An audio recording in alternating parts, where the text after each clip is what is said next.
So I've been really into Roblox recently, specifically Dress to Impress. So I've decided that this is going to become a gaming channel. This is no longer an art channel. I will be purely focused on playing Roblox. Okay, no, I'm just messing with you. I'm not quitting art to become a Roblox YouTuber. As funny as that would be. But I do have something a little different for you today. I don't think I've really done anything like this before where I play a game and then include the game in the video. But I've been really into Dress to Impress the past few weeks, and I can do whatever I want. This is my channel, so I decided to turn it into a video. If somehow you're not aware, Dress to Impress is a Roblox game where you dress to impress. You're given a theme and then 5 to 6 minutes, and you have to create an outfit with the pieces that you're given, and whoever gets the most stars wins. And I've been playing this game pretty much non-stop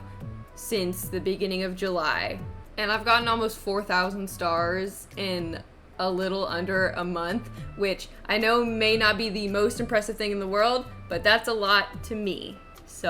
And I always thought that these themes and these outfits had a lot of potential. Like, you could use these to just straight up create characters. Plenty of people replicate characters, but I wanted to use it to create my own since, you know, I like to do OC stuff here. So basically what I did was I played a few rounds like normal, but trying to make distinct and unique characters out of these outfits. So something that isn't visually recognizable as another character. So after doing that for a few rounds, I had a few different options.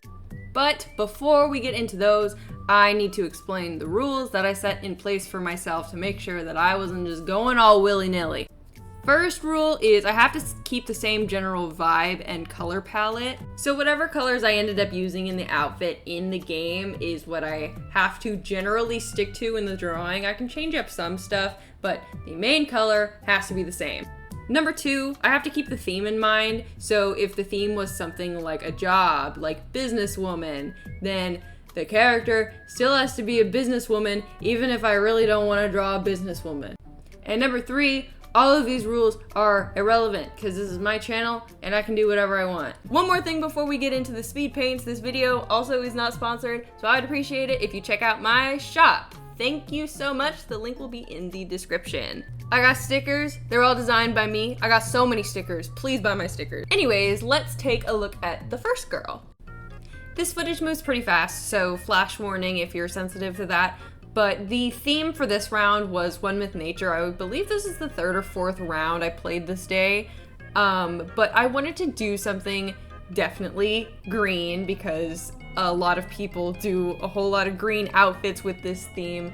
But I'm not a really big fan of green, so I was going for more like muted, sagey greens rather than like bright green, because those tend to be more realistic anyway. I wanted it to look like she was kind of wearing leaves and things like that. I didn't really want to do like straight up fairy because I felt like that was overdone. But here she is on the runway. I think I kind of ate, not going to lie, and I ended up placing 3rd, so that's whatever.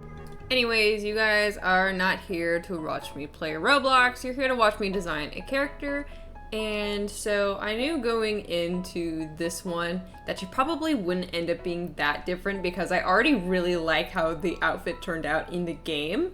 My layering needs a bit of work though, so that would probably be the bulk of it, was translating the vision I had in my brain into the actual pieces I imagined them as rather than what I could make just using what we have available in Dress to Impress.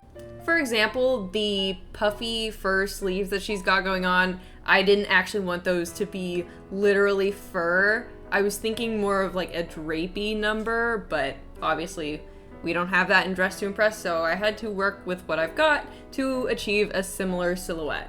I also don't have custom makeup, even though I do have VIP. I haven't spent the, what is it, $6 or $7 on custom makeup yet, so I had to pick from the faces that were given, and we don't have a lot of options, especially ones that I like. So I knew that I'd be changing her face a little bit too. But honestly, this was so fun. I recommend this a lot, especially to like beginner artists if you don't know how to start designing a character. I think that making your character first in a character creator like Gacha Life, Pickaroo, or even something like Dress to Impress can help you have a jumping off point in order to further refine and perfect the designs of your character exactly how you see them in your brain. I would probably recommend something other than Dress to Impress, especially other free things like Pickaroo and Gacha Life. But if you're already playing Dress to Impress, you might as well make a new OC, right? That's not to say that Dress to Impress isn't a great game, especially a free game on Roblox that you can play with anybody. It's very rewards based and it's a skill game, but also it can be really funny and random sometimes. It can make me really mad, but it's also pretty relaxing to play something so simple and fun, but also like a little bit challenging, and you gotta be creative in order to come up with outfits that'll get you on the podium. So if for some reason you haven't played it, it's for free on Roblox. You can buy VIP to get access to more items. It's like 10 bucks. I bought it because I thought it was worth it, but it's completely possible to have fun without it. This video isn't sponsored or anything, by the way. Not that Dress to Impress needs any more advertisement. I'm sure you've probably heard of it if you clicked on this video. But back to the actual character design itself. Like I said, I wanted to make it a lot more drapey. I kind of leaned away from the actual literal wearing leaves aspect because I do imagine that she's not like a fairy or anything. She's just a human. So I made everything very loose, very flowy. Probably gets caught on like branches and stuff when she's running around in the forest, but she looks really good while wearing it. So my drawing definitely leans more high fantasy in a way, whereas the original in Dress to Impress is definitely a little bit more modern, a little bit more Halloween costume, especially the shoes, but I didn't draw her shoes, so I didn't have to change them. And as far as names go, I picked the name of the Greek goddess of the earth, so here is Gaia. So for the next round, the theme ended up being police officer or thief, and I was kind of confused on what to do initially until I was like, I should do an old-timey fantasy pirate rogue lady, and that'll be perfect. They'll eat it up, and they did. So I had to go for something like kind of pirate, but also like low-key steampunk is also what I was going for. Very brown, basically. And when I'm out of ideas, I just layer stuff. So you'll actually see a lot of the same pieces I used in the first outfit because I really like the little drapey bits. I think it makes it look more interesting. So yeah, I also wanted the parts on her gloves and her boots to look like gold. She's definitely stolen it from people. Yeah, this one's a little bit of a mess, but I actually really like it. I think the mess looks intentional, and she actually ended up placing first. So that was super cool, but I won't say that the bar is too terribly high. I think a reason that I wanted to do her specifically was because she was also fantasy, so I thought that maybe they could both be from the same world. Maybe they could know each other, if you know what I mean. I didn't know if I wanted to lean more into the pirate or the steampunk aspects of her design. I was originally going for a pirate, but she ended up looking more steampunk, so that's what I ended up going with. I think if I chose a different face, I could have made her look more dainty, more nice maybe, but the theme was thief, so I wanted her to look sultry, like she was going to seduce you and then rob you for everything that you're worth.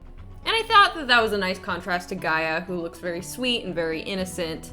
One thing I had to accomplish though was making them look different, because even though like at first glance they do look very different, they have a lot of the same outfit like components, like that drapey shirt that I layered over the corset and the little dangly bits coming off the bottom, that's from the dress, you know? So I had to make them look different enough in the design, but also not stray too far away from the original.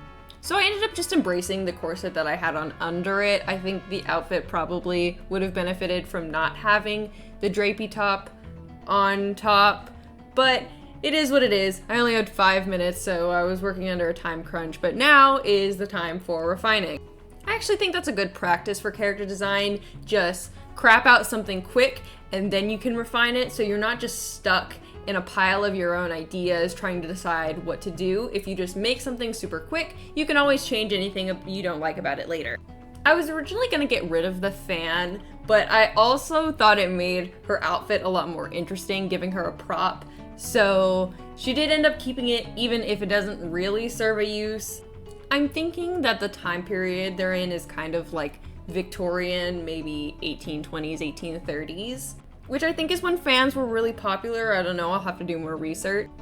But because I wanted her to look elegant, but also like sharp and a little bit threatening, I had to find that balance between the round shapes that are present in her design, like her sleeves and her corset, and also leverage it with the sharp parts like her bangs and her eyeliner. You can kind of tell that I have a lot of favorite items in Dress to Impress. Like, they both have the same necklace, they both share the same top, and they're both wearing the same dress, but I was able to turn them into two relatively different outfits. I think they definitely have two different vibes. This is turning into a character design lecture video, but you also want to be aware of this when you're making designs yourself, like if you're drawing them. If you like something too much, like a face shape or an eye shape or a certain kind of clothing, you don't want to repeat it too much in your character designs, because then all of them will definitely read the same. The most common example of this is same face syndrome, getting too comfortable drawing a face one way, so all of your characters end up having very similar faces. And that can be kind of uncanny, especially if they have different hair and outfits, to see all of your characters have the same face. So I would definitely recommend asking somebody else and getting a second opinion if you think you might have same face syndrome. But it's not the biggest deal in the world, obviously. I can't control what you do. Going back to the design, I ended up toning the browns more towards red, just because I felt like it would be a nice contrast to Gaia, since red and green are opposites. Originally, I was going to make her eyes gold, since I felt like it would be a nice callback to the fact that she steals gold, but I realized that in the original, in the makeup that I gave her, her eyes are blue, and I actually thought that that would be another really nice contrast and give the outfit a third color, because it's always nice to have more than one accent color, especially if they're on two different sides of the color wheel. I think that the yellow of the gold contrasts really nicely with the blue of her eyes. But honestly, this was just a fun video for me to have an excuse to play Dress to Impress for my job, but this was actually a really fun exercise, so I definitely recommend, if you're having trouble coming up with things to draw, go play a few rounds of Dress to Impress, and if you make an outfit that you like, maybe make a character out of it. I'd love to do more silly videos like this in the future, things that aren't really like serious redesigns, but just me talking about what I've been interested in lately while giving you guys some art tips. But anyways, here is Gaia's counterpart, Ophelia. I really like how these turned out. I didn't have a whole lot of time to spend on them since I actually just started school, but nevertheless, oh my god, who says nevertheless anymore? Anyways, I really like how they turned out, and I hope that you like them too. I hope that this inspired you to maybe try something new when it comes to character design. I think I'd like to do more videos like this in the future. I feel like I say that pretty much all the time, but I like trying new things, and I like when the new things that I try inspire me to do more creatively. And so even though this is kind of a strange idea, I think it's really interesting. So I'd like to do more things like this in the future. Make sure to check out my shop or you will have 10 years of bad luck. Also, make sure to subscribe. If you don't, you'll have another 10 years of bad luck. That's 20 years of bad luck. Do you want 20 years of bad luck? I didn't think so. So check out my shop and subscribe. Thank you so much to my $10 patrons, Puntastic Artist, Little Wolfine, Viyun, Gar, and Zico Buzz. That's gonna be it from me. I have been Lucky Inkyo, and I will see you very soon.